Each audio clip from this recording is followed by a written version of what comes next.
নমস্কাৰ স্বাগতম জনাইছো আমাৰ চেনেলৰ অন্য এটা ভিডিঅ'ৰ মাজলৈ পুনৰবাৰ আপোনালোকক আজিৰ ভিডিঅ'টোত আমি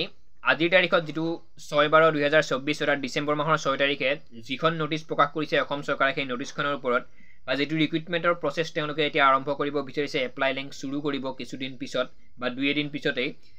সেই পদখিনিৰ ওপৰত আলোচনা কৰিম ডিএইচএছৰ ফালৰ পৰানো কিমানখিনি পদ মুকলি হৈছে বা কোনটো বিভাগত কিমান পদ আপোনালোকে কেনেকৈ এপ্লাই কৰিব এপ্লাইড পইচা দিব লাগিব না নালাগে বয়সৰ সময়সীমা কিমান যোৱাবাৰ মানে ইয়াৰ আগত যেটো ডিএইচএছৰ এক্সাম হৈ গৈছিল তাত কিন্তু প্ৰশ্ন খুব সহজ আহিছিল সেইটো মই তাৰ প্ৰশ্ন চাইছো ঠিক তেনেদৰে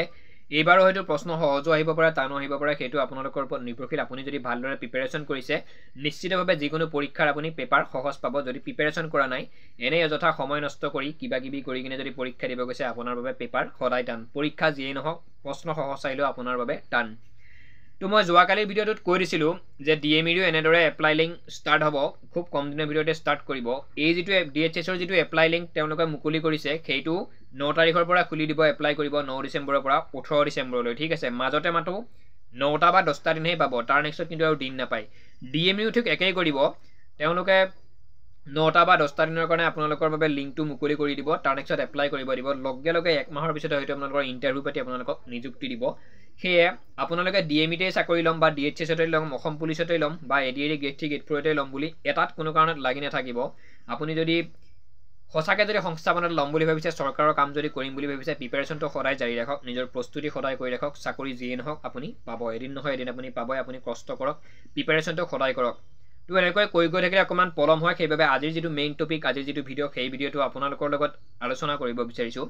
প্ৰথম কথা ডিএইচএছৰ ফালৰ পৰা পদ মুকলি হৈছে আৰু ডিএইচএছ এফডব্লিউৰ ফালৰ পৰা কিছুমান পদ মুকলি হৈছে ডিএইচএছৰ ফালৰ পৰা পদ মুকলি হৈছে 919টা আৰু ডিএইচএছ এফডব্লিউৰ ফালৰ পৰা মুকলি হৈছে 636টা পদ ঠিক আছে নেক্সট কৈ দিছো মই ডিএইচএছৰ full form director of health service আৰু director of health service family welfare হৈছে ডিএইচএছ এফডব্লিউৰ সেইখিনি পদ মুকলি হৈছে নেক্সট এপ্লাই লাষ্ট ডেট 18/12/2024 ডিএইচএছৰ ফালৰ পৰা আৰু এটো অল আসামৰ জব হয় আপোনালোকৰ চিন্তা কৰিব নালাগে কিন্তু ইয়াত নোটিছত এটা কথা উল্লেখ কৰিছে আপুনি যদি আপোনাৰ নাম ৰেজিষ্টাৰ কৰা যেখন কাগজ এমপ্লয়মেন্ট এক্সচেঞ্জৰ যেখন সাৰ্টিফিকেট সেই সাৰ্টিফিকেটত যদি আপোনাৰ নাম নাথাকে আপুনি কিন্তু এপ্লাই কৰিব নোৱাৰে গতিকে ইয়াত এপ্লাই কৰাৰ আগত আপোনাৰ নাম ৰেজিষ্টাৰ যেখন সাৰ্টিফিকেট যেখন আপোনাৰ এমপ্লয়মেন্ট এক্সচেঞ্জৰ যেখন সাৰ্টিফিকেট সেইখনত আপুনি নামটো উঠাই ল'ব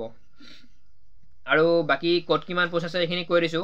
এএনএমৰ ফালৰ পৰা পদ মুকলি হৈছে 180টা পদ প্ৰথমতে মই ডিএইচএছৰ ফালৰ পৰা যিখিনি পদ মুকলি হৈছে সেইখিনি কৈছো ডিএইচএছ এফডব্লিউৰ পিছৰ অকমান পিছত আপোনালোকক কৈ দি আছো এএনএমৰ ফালৰ পৰা 181টা পদ ষ্টাফ নাৰ্ছৰ ফালৰ পৰা 446টা পদ আৰু ষ্টাফ নাৰ্ছ ক্ৰিটিকেল কেয়াৰৰ ফালৰ পৰা 292টা পোষ্ট এনেকৈ ডিএইচএছত পদ মুকলি হৈছে টোটাল 919টা পদ ঠিক আছে এজ 18 পৰা 40 বছৰ তাত ৰিলেক্সেশন আপোনালোকে পাব এসটি এসটিৰ বাবে 5 বছৰ অসম চৰকাৰৰ ৰুল আপোনালোকে গমেই পায় এসটি এসটিৰ বাবে 5 বছৰ ওবিচিৰ বাবে 3 বছৰ আৰু পিডব্লিউবিডিৰ বাবে 10 বছৰ এসটি এসটি সকলে 45 বছৰলৈ আবেদন কৰিব পাৰিব 45 হলে নেক্সট ওবিচি সকলে 43 পিডব্লিউবিডিৰ সকলে 50 ইয়াৰ্ছলৈ আবেদনটো কৰি ৰাখিব পাৰিব নেক্সট কোৱালিফিকেশন আনিছো এএনএমৰ বাবে যদি আপুনি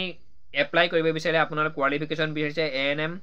কমপ্লিট কৰা আপোনালোকৰ যিখন সাৰ্টিফিকেট তাৰ হেয়াত বিচাৰিব লাগিব লগতে ষ্টাফ নাৰ্ছৰ বাবে যদি আপুনি এপ্লাই কৰিব বিচাৰিছে জিএনএম ডিপ্লোমা লাগিব আপোনাক নতুবা বিএসসি নাৰ্ছিং আপোনালোকৰ সাৰ্টিফিকেট থাকিব লাগিব লগতে ষ্টাফ নাৰ্ছ ক্ৰিটিকেল কেয়াৰৰ বাবে যদি আপুনি এপ্লাই কৰিব বিচাৰিছে তেনেহলে জিএনএম ডিপ্লোমাৰ যিখন সাৰ্টিফিকেট সেইখন লাগিব লগতে বিএসসি নাৰ্ছিং কৰাৰ আপোনাৰ সাৰ্টিফিকেট বিচাৰিব এইখিনি যদি আপোনালোকৰ ডিগ্ৰী আছে বা সাৰ্টিফিকেট আছে আপুনি তাত এপ্লাইটো কৰিব পাৰিব নেক্সট দৰমহা ৰাইছো স্যালাৰি কথা কব হয়তো মই বিচৰাই নাছিলো হলেও কৈ দিও কাৰণ মই নোটিছখন সম্পূৰ্ণকৈ চাইছো বাবে স্যালাৰি কথা বাদ দিয়ক কিমান দৰমহা ক'ত কি সেইবোৰ এতিয়া মাথা মাৰিব নালাগে প্ৰিপাৰেচনটো আপোনালোকে ধুনীয়াকৈ কৰক 14000 পৰা 70000 পৰ্যন্ত আপোনালোকৰ দৰমহা হ'ব পাৰে এপ্লাই ষ্টাৰ্ট হ'ব 9/12/2024 ডিসেম্বৰ মাহৰ 9 তাৰিখৰ পৰা আৰু দুদিন বা তিনিদিন পিছৰ পৰা আপোনালোকৰ এপ্লাইটো ষ্টাৰ্ট হ'ব আৰু 18/12/2024 তাৰিখে ডিসেম্বৰ মাহৰ 18 তাৰিখে ইয়াৰ লাষ্ট ডেট এইখিনি ভিতৰত আপোনালোকে এপ্লাইটো কৰিব লাগিব এবাৰ আইছো ডিএইচএছ এফডব্লিউৰ যিখিনি পোষ্ট মুকলি হৈছে সেই পোষ্টখিনিৰ কথা এবাৰ আপোনালোকক ক'ব বিচাৰিছো ডিএইচএছৰ খিনি হয়তো আপোনালোকে বুজি পাইছে যদি বুজি পোৱা নাই তলত কমেন্ট কৰিব বাকি একেই বাৰু বয়স তাৰ পিছত এজ ৰিলেক্সেশন এডুকেশন কোৱালিফিকেশন প্ৰায় একেই হয় ইয়াৰ মুঠতে 636টা পদ আছে আৰু ইয়াত অক্সিলাৰি নাৰ্ছ মিডৱাইফৰ পদ হয় এইগিটা আপোনালোকৰ আৰু বেলেগ ইয়াত একো নাই এডুকেশন এএনএম নাৰ্ছিং কমপ্লিট কৰা আপোনালোকৰ যিখন সাৰ্টিফিকেট আপোনালোকৰ যিখন ডিপ্লোমা সেইখন বিচাৰিছে বাকি সকলোবোৰ একেই ঠিক আছে তো ইয়াৰো লাষ্ট ডেট 18 তাৰিখেই শেষ হ'ব আৰু 9 তাৰিখৰ পৰা আৰম্ভ হ'ব যদি আপোনালোকৰ এইখিনি কোৱালিফিকেশ্যন আছে এইখিনি কেৱল ফিমেলখিনিৰ বাবে এইখিনি পদ ঠিক আছে তাৰপিছত আৰু কালিও কৈছোঁ মই আৰু আগতেও কৈছোঁ আজিৰ ভিডিঅ'টোতো প্ৰথমতে কৈছোঁ মই DMEৰো যি ৰিক্ৰুইটমেণ্ট যিটো সেইখিনি ৰিক্ৰুইটমেণ্ট কিন্তু হ'বই খুব কম দিনৰ ভিতৰতে সেইখিনি ৰিক্ৰুইটমেণ্টো তেওঁলোকে পাতি দিব এনেকৈয়ে পাতি দিব 9 তাৰিখৰ পৰা 18 তাৰিখলৈকেহে ইয়াত ডেট দিছে তাৰপিছত কিন্তু আৰু দিয়া নাই তেনেকৈ DME তেওঁলোকে এপ্লাই লিংকো খুলি দিব আৰু আপোনালোকক এপ্লাই কৰিবলৈ দি কিনে আৰু 20 দিন বা এমাহৰ পিছতে আপোনালোকৰ হয়তো পৰীক্ষাটো পাতি দিব পাৰে সেইকাৰণে প্ৰিপাৰেশ্যন কৰক নিজৰ এটা সংস্থাপনৰ বাবে নিজৰ সপোনৰ বাবে সম্পূৰ্ণ ভিডিঅ'টো ইমানেই আছিল চাই যদি ভাল লাগিছে নিশ্চিতভাৱে এটা লাইক কৰিব লগতে আকৌ কৈছোঁ চেনেলত যদি প্ৰথম পাৰিছে চেনেলটো ছাবস্ক্ৰাইব কৰিব আৰু লগতে এনেধৰণৰ ভিডিঅ'সমূহ পাই থাকিবৰ বাবে ধন্যবাদ জয় অসম